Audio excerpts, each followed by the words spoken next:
ఏం చదువుకున్నావు? Degree degree degree student. ఈ పేపర్ తీసుకో, నీ ఫోన్ నెంబర్ ఒకసారి నాకు చెప్తాను. హలో, జై శ్రీరామ్ తమ్ముడు. అన్నయ్య ఏం తమ్ముడు భయం వేసిందే? నాకేమే ఇంట్రెస్ట్ లేదు అన్నయ్య. ఏంటి ఇంట్రెస్ట్ లేదు? చదవబుద్ధి ఎట్లా నాకు. బైబిల్స్ మరి ఏం నువ్వు ఒక క్రైస్తవుడు బైబిల్ చదవబుద్ధి వేయట్లేదా? క్రైస్తవుడు అయ్యి బైబిల్ చదవబుద్ధి వేయటం ఏంటన్నా తమ నాకు అర్థం అవట్లేదు. అది బైబిల్ దేనికైతే చేతిలో పట్టుకుని తిరుగుతారు, చదవడానికి కదా.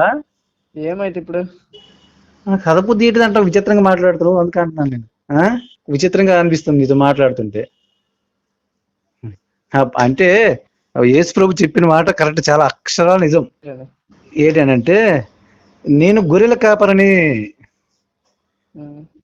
ఈ మీరందరూ గొర్రెలు చేసాడు, బుర్ర ఉపయోగించగలడు. చదువు ఉన్నోడు చదువు లేనోడు బుర్ర కూడా ఉపయోగించట్లేదు.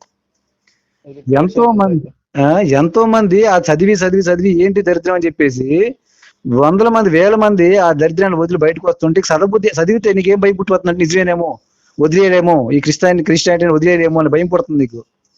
చదువుకోవడానికి ధైర్యం చాలట్లేదు అని అంటే మరి ఏం మైండ్ మారుస్తారు ఈ పాస్టర్లు? మీకు ఎలాగ తయారు చేస్తున్నారు? బుర్ర పని చేయకుండా తయారు చేస్తున్నారు. చెప్పండి మీరు. అరే నాయన, జాగ్రత్త. ఉద్యోగం నెక్స్ట్ ఉద్యోగం చేయవలసినవి ఎస్సీ సర్టిఫికేట్ మార్చు. విన్నారు కదా, బుర్ర లేని కొండ గొర్రెల్లాగా తయారు చేస్తున్నారు యూత్ని ఈ పాస్టర్ నా కొండిగాళ్ళు. ఎక్కడ? శ్రీకాకుళం చర్చ. దయచేసి ఎందుకు నేను నా వయసు చెప్పించు, అది కూడా చెప్తాను, అది కూడా స్టోరీ చెప్తాను. నేను దాంట్లో మగ్గింది 28 సంవత్సరాలు క్రిస్టియానిటీలో మగ్గినాను. డిగ్రీ స్టూడెంట్ కాబట్టి దయచేసి నీ ఇచ్చిన పేపరు జాగ్రత్తగా, బైబిల్ ఇవి ఉన్నవా లేనివా, ఉంటే వాస్తవం ఏంటి గ్రహించే, అంతేగాని తీసుకెళ్ళి పాస్ట్ ముందు పడేసి చూడండి ఫలానాలు ఇచ్చారు ఇదంతా అబద్ధం అంట, ఇవన్నీ వద్దు. అలాంటి సోది పెట్టుకోకు. నువ్వు నీ చరిత్ర అనేది నీ తాతల ముత్తాతలు హిందువులు, నువ్వు నిన్న కాక మొన్న మానేటువంటి వాడివి. అంత ఏదో ఒక దేనికి ఏదో ఒక లొంగిపోతాం. జ్వరం కానో లేకపోతే ఇంకో డబ్బనో ఇంకో ఏదో చూస్తామనో ఏదో ఒకటి దాన్ని లొంగిపోతాం. ఇవన్నీ కాదు, ఇది వాస్తవం ఎంత, నీ చరిత్ర ఏంటి, ఈ చరిత్ర ఏంటి, ఇందులో వాస్తవాలు ఎంతవరకు వాస్తవం కాదా అని చెప్పి తెలుసుకో. నమ్మట్లేదు, అప్పుడే నమ్మట్లేదు. అప్పుడు యూదులు వేసింది చంపిందే వాళ్ళు కదా, చంపింది వాళ్ళకి యూదులు నమ్ముతారు.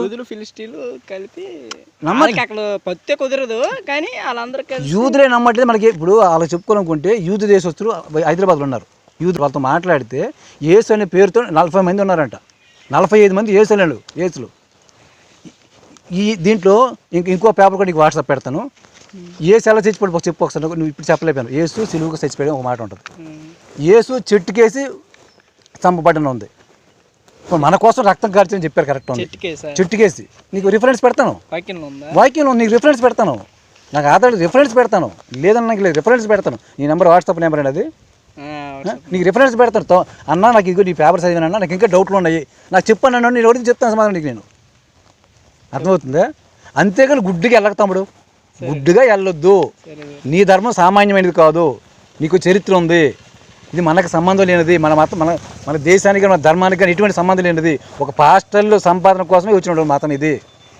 అవును, వాస్తవం లెక్కేసుకో. ఈ రోజు నేను సైకిల్తో వచ్చినప్పుడు రేపాటు కాలు మీద తిరుగుతున్నాడు. నువ్వు అక్కడే ఉంటాను, ఈయన అక్కడే ఉంటాను. గమనించు, యూత్గా నువ్వు గమనిస్తావని నేను నా ప్రార్థన. దయచేసి బైబిల్లో పతివ్రత ఎవరైనా చెప్పగలవా? మన హిందూ సాంప్రదాయాల్లో చాలామంది పతివ్రత మనం చెప్పగలం. సతీ సక్కుబాయి, సతీ అనుసయి, చాలామంది పతివ్రత చెప్పగలం. సీతమ్మ తల్లి పతివ్రత చెప్పగలం. బైబిల్లో పతివ్రత ఒక్కటి చెప్పు నాకు. పలాని పతివ్రత ఇసే ఒక మేరీ అని గాను ఇంకో పేరు చెప్తున్నావు, పతివ్రత అని చెప్పు. పతివ్రత అని కొన్ని తెలుసు నీకు? పాపం చేయింది. పతివ్రత అని పాపం చేయిందే కాదు, పెళ్ళి కాదు. పతివ్రత అంటే ఎవరినైతే పెళ్లి చేసుకుంటుందో ఆ వాడితోనే సంసారం చేసి ఏ ఒక్క మగవాడిని కూడా కన్నెత్తి చూడండి పతివ్రత అంటారు. పతే దైవంగా పూజించేది పతివ్రత. అర్థమైందా? యేసు ఎప్పుడైనా యేసు నా తండ్రి ఎవరైనా చెప్పుకున్నాడు? కొంచెం చెప్పు ఒకసారి. నా తండ్రి పలానాడు అని చెప్పాడు ఎప్పుడైనా విన్నావు బైబిల్లోనా? అది నీకు చెప్తారా పాస్టర్లు ఏమైనా? యేసు తండ్రి ఎవరో నా తండ్రి పలానాడు అని చెప్పాడు ఎప్పుడైనా? ఎప్పుడైనా? ఈ అందరూ బైబిల్లో చెప్తారు యేసు తండ్రి యెహోవా అని చెప్తారు. యెహోవా తండ్రి ఎలాగ అవుతాడు? నువ్వు చెప్పింది యేసేపు తండ్రి నువ్వు చెప్తున్నావు, చాలామంది యెహోవా తండ్రి అని చెప్తారు. అంటే ఏంటంటే ఏమన్నట్టు నాకు అర్థం కాదు. చెప్తామే ఒక అర్థం లేకుండా తండ్రి ఎవరో తెలియకపోతే కొన్ని ఏసు పుట్టినరోజు తెలుసా? ఏసు పుట్టినరోజు మీ పాస్టర్ గారికి తెలుసుకో, ₹1 ఇస్తారు బహుమతి.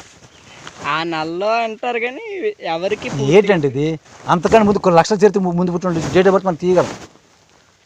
డేట్ ఆఫ్ బర్త్ తీయగలం. యేసుప్రభు పుట్టి డేట్ ఆఫ్ బర్త్ ఎందుకు తీయలేవు? ఏంటో 2000 సంవత్సరాలు యేసుప్రభు పుట్టి. ఆయన డేట్ ఆఫ్ బర్త్ లేకపోతే అంతకుముందు పుట్టినవి చాలామంది సాధువులు పుట్టినరోజులు ఉన్నాయి, డేట్ ఆఫ్ బర్త్లు ఉన్నాయి. మరి ఈయన పుట్టినరోజు తీసుకోలేకపోతున్నావు? కొన్ని యేసుప్రభు ఎలా చచ్చిపోయినా కొన్ని తెలుసా నీకు? చెప్పు ఒకసారి. కలువగిరిలో మరణించి యేసుప్రభు ఎలా చచ్చిపోయాడు? ఎలా చచ్చిపోయాడు? ఎవరు చంపారు? కలువగిరిలో మరణించి చనిపోయారు. ఎవరు చంపారు? యూదులు. ఈ రోజు అక్కడ యూదుల దేశంలో 2 మంది 100కి 2 నమ్మట్లేదు. తెలుసా సంగతి నీకు? 100కి 2 నమ్మట్లేదు. యేసుప్రభు ఎక్కడైతే పుట్టాడో 2 నమ్మట్లేదు. 100కి 2 నమ్మట్లేదు. అక్కడ అమెరికాలో 6% దిగిపోయారు. 6% దిగిపోయారు. యేసుప్రభు మొత్తం విమర్శించి ప్రతి దాంట్లో కూడా భగవద్గీత. అలాంటి దేశాలే మూల చేరిపోతే మనకు వచ్చింది దరిద్రం. నేనేంటాను? బైబిల్ చదువు. నేనేం అనలేదు.